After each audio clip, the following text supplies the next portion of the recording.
Olá pessoal, eu sou o Fernando Rocha, esse é o nosso Saúde e Bem-Estar, programa que está começando agora. Nesse programa a gente vai falar sobre dois assuntos muito importantes. Primeiro a gente fala sobre um tipo de câncer muito, que apesar de raro, muito preocupante. A gente vai falar sobre o câncer de testículo, que atinge principalmente homens em idade reprodutiva, entre os 15 e 50 anos, e a gente vai entender sobre diagnóstico, prevenção e tratamento. No segundo bloco, o assunto também importante, a gente vai falar do exame de creatinina, para avaliar a saúde dos rins. O programa está começando agora e a gente está te esperando aqui.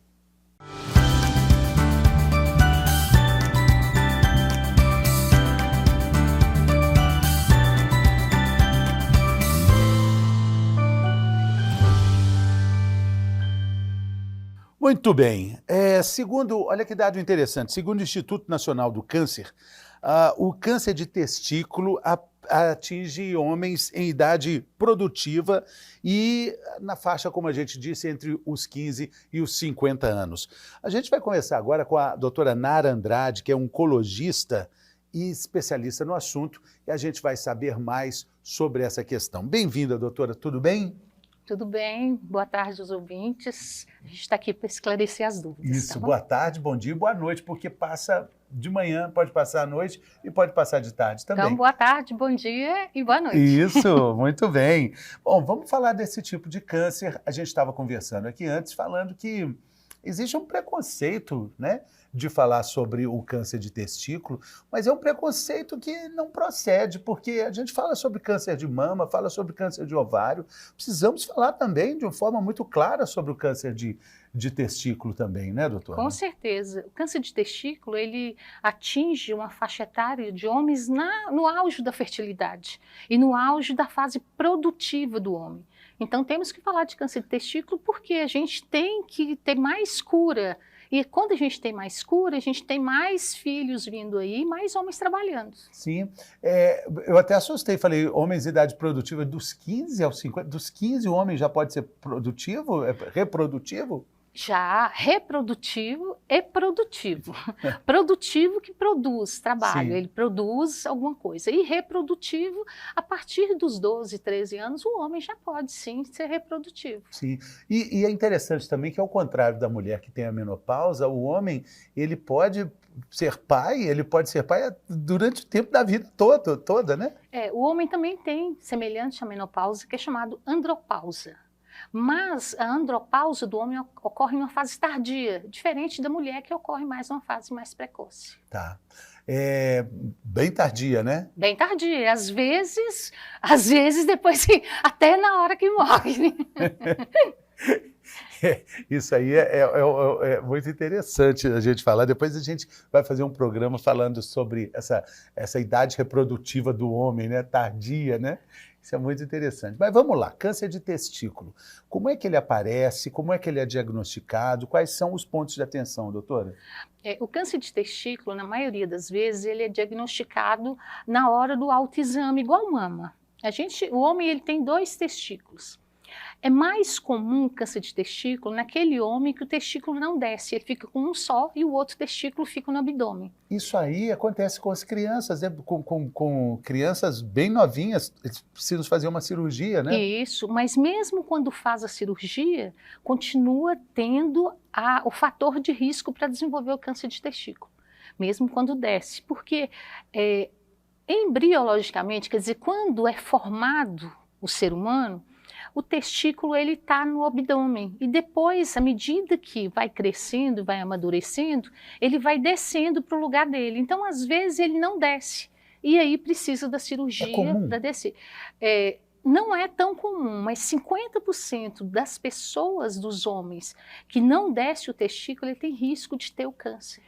Tá. Então, assim, não é comum, mas quando não desce, a probabilidade é grande. É grande. Mas aí é um ponto de atenção para os pais, porque quando é observado isso na fase bem inicial, na infância, assim, o bebê ainda, né? Sim, a gente até aconselha quando a criança é muito pequena, né, bebê, para que os pais verifiquem, apalpem e verifiquem ali se os dois testículos estão presentes, né? Se não estiverem presentes, tem que procurar auxílio médico para saber se está no abdômen ou se a gente também tem a genesia de testículo, que você nasce sem, nasce com um só.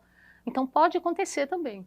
Agora, com relação a esse exame, ele é um exame pediátrico de rotina, assim? Cabe a responsabilidade também ao pediatra na hora que faz aqueles exames todos? Com certeza. Quando você leva ao pediatra, esse é um dos sinais de alerta do pediatra. E mesmo se os pais eles não observam no exame físico, lá, bebezinho, o pediatra, ele porque tem é essa... difícil para os pais, né? Sim.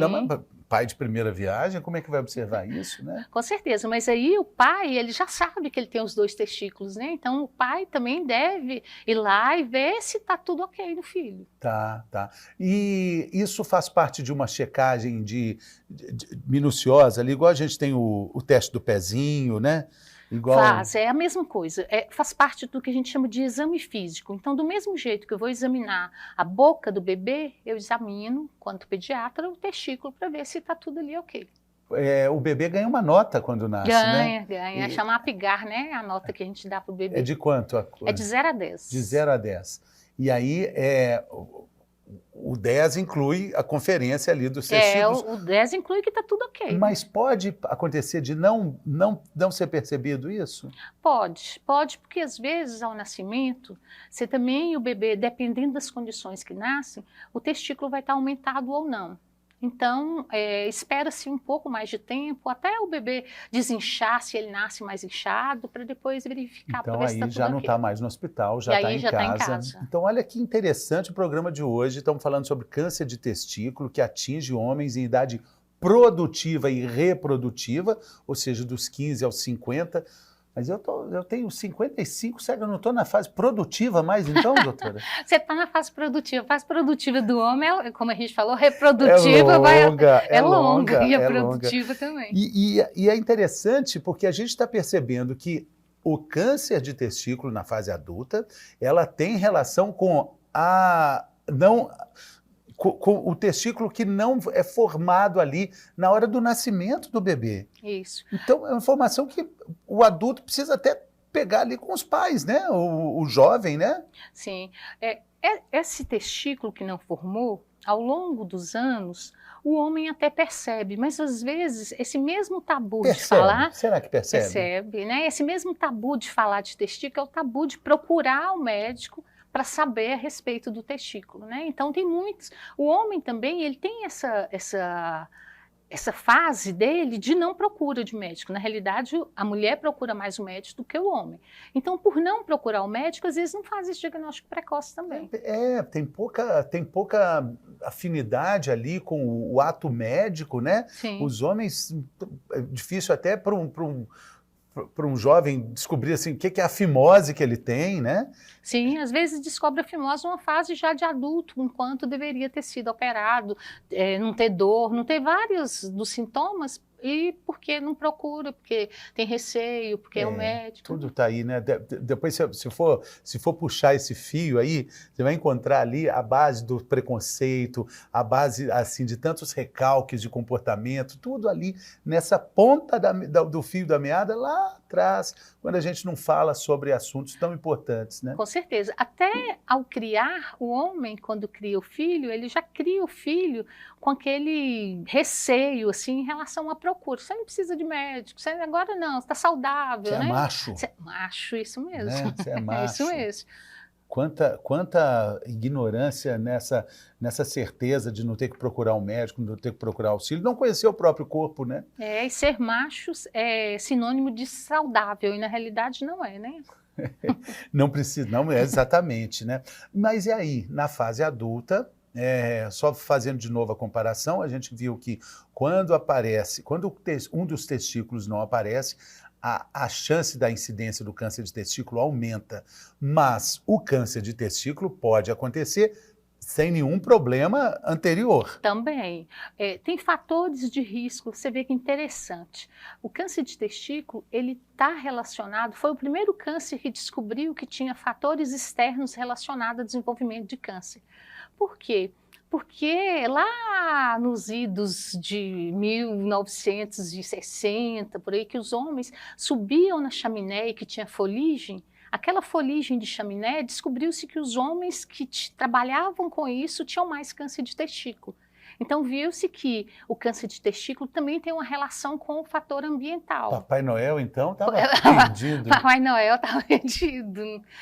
Tem essa relação com chaminé e desenvolvimento de câncer de testículo. Tem outros também fatores de risco, né? Mas basicamente a criptoquirdia, que a gente está falando de ter um testículo só, ela assim, é responsável por quase 70% dos pacientes que têm câncer de testículo. Cueca apertada tem relação? Não tem, mas a gente sabe que câncer ele tem uma relação com o desenvolvimento da célula de normal, a partir daí que você tem, vai apertando, vai inflamando todos os dias, esse processo inflamatório diário, ele pode sim dar aquele estalo para o desenvolvimento da doença. Então, quer dizer, não é que não seja algo totalmente fora da questão. Não é. Pode sim, e a gente sabe que os processos inflamatórios crônicos, eles estão relacionados ao desenvolvimento da doença. Sim.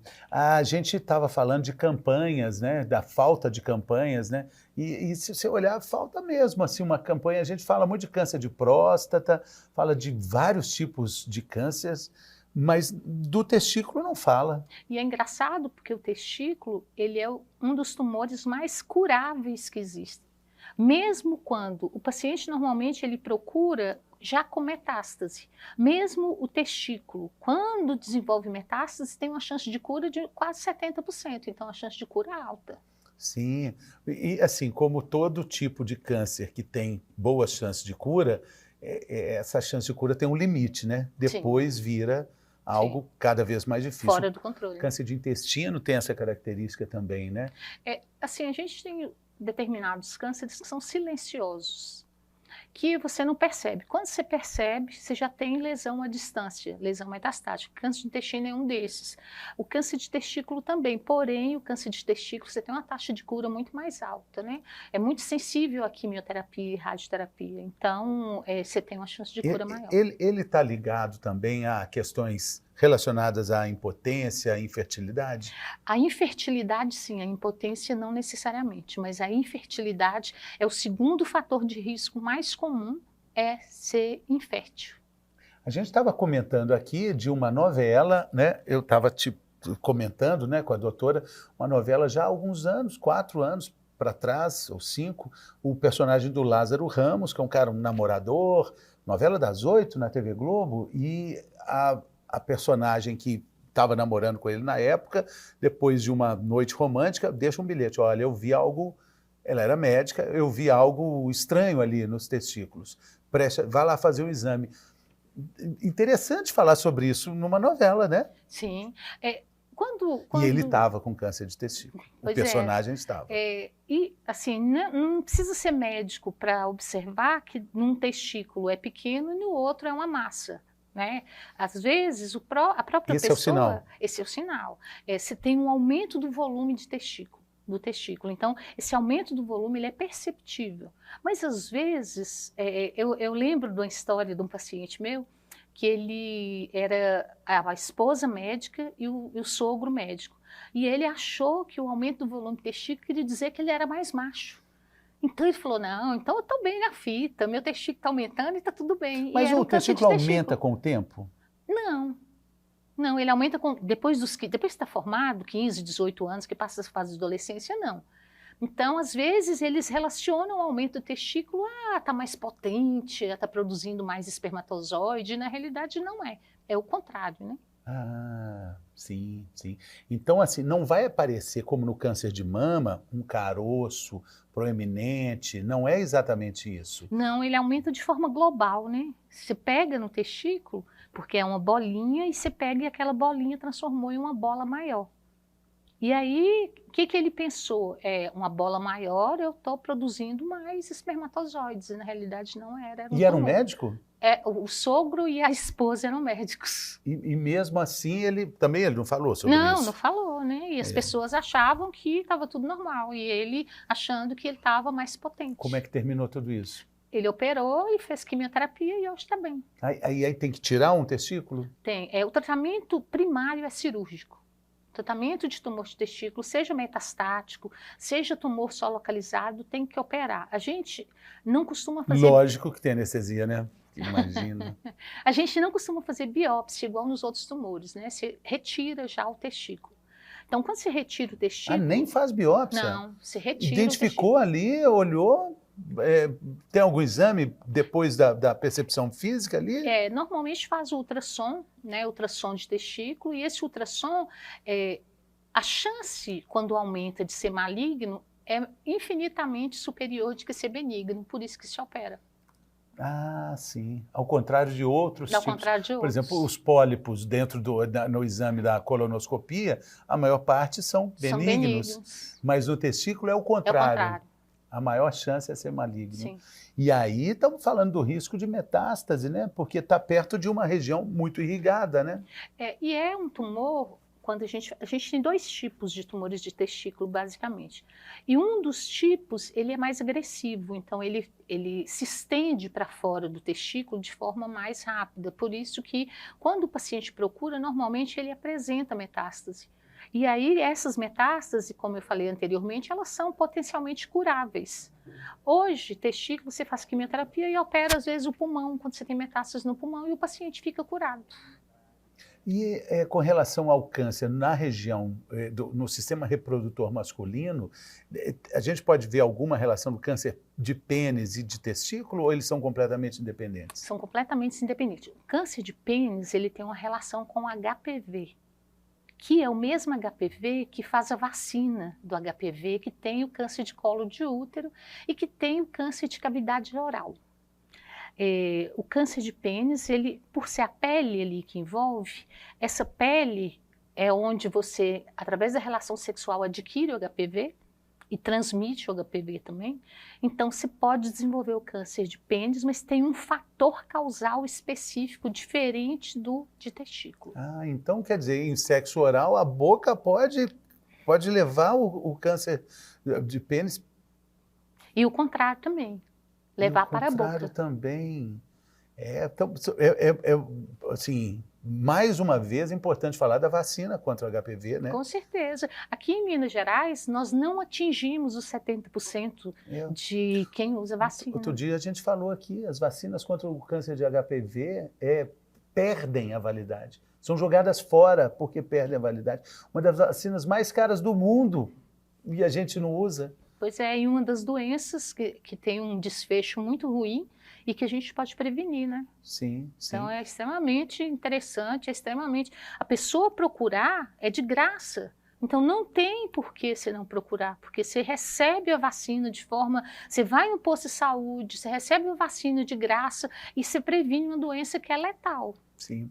A gente estava falando do tratamento do câncer de testículo, falamos da cirurgia, mas antes da cirurgia tem tem alguns outros procedimentos? Não, normalmente o procedimento cirúrgico ele é feito, a gente fala de upfront, é o que é feito primeiro. Posteriormente, a gente, na maioria das vezes, faz quimioterapia. Ele é um tumor altamente sensível à quimioterapia. E altamente sensível à radioterapia.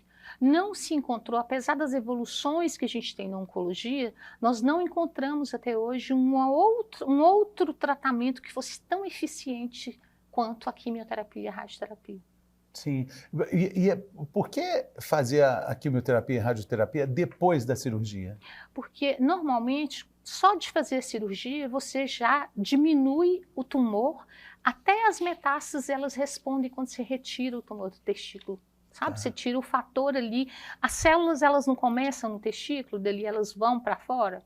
Então, quando você tira o testículo, essas células já regridem só na retirada do testículo. E é preciso a quimioterapia para evitar... Para consolidar esse tratamento. E não estamos falando de dor também, né? É dor que eu digo que o próprio câncer causa, esse aumento do tamanho do testículo, ele é indolor? Indolor. Então, quando você fala que você tem um aumento do testículo e não dói, a chance de ser maligno é muito grande.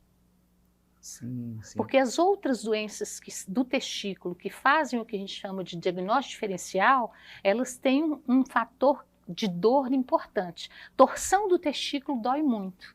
Então, quando chega sentindo bolado, pois é, quando chega sentindo dor é porque não é câncer. Ah, sim, sim. Tem outros problemas, outros diagnósticos com inchaço, com Sim. dor também, né? Tem outras alterações que não são câncer, né? Mas, igual eu comentei no início, quando você tem um aumento do volume, a chance de ser câncer é maior do que ser uma doença benigna. Sim, sim, sim.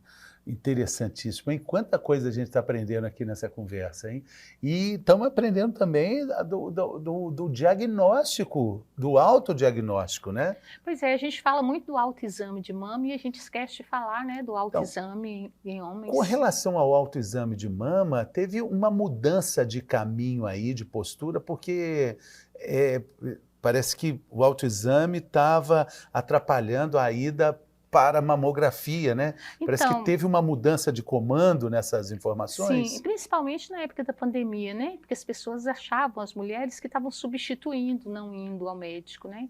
E não substitui, a gente sabe que ajuda, mas o autoexame, ele faz o diagnóstico do nódulo numa fase mais avançada do que os exames de imagem. Ah, quando o autoexame descobre, já foi... Já estava com mais uma estrada já foi avançada. Já foi, né? Mais de 2 centímetros, pelo menos. Para você pegar um nódulo e sentir, ele tem que ter mais de 2 centímetros. E quando ele tem mais de 2 centímetros, a chance de metástase é muito maior. Então, tem que procurar antes, né? A prevenção é antes. Mas, no caso do nosso assunto aqui, que é o câncer de testículo, aí não tem nenhum outro exame a não ser o autoexame. Sim, se conhecer, né? Basicamente, a gente precisa se conhecer enquanto ser humano e nós deixamos isso para depois. A gente não costuma fazer nem da mama, nem do intestino. Às vezes você tem o intestino preso, mas você acha que é normal, né? Então você não vê aquilo como uma coisa anormal.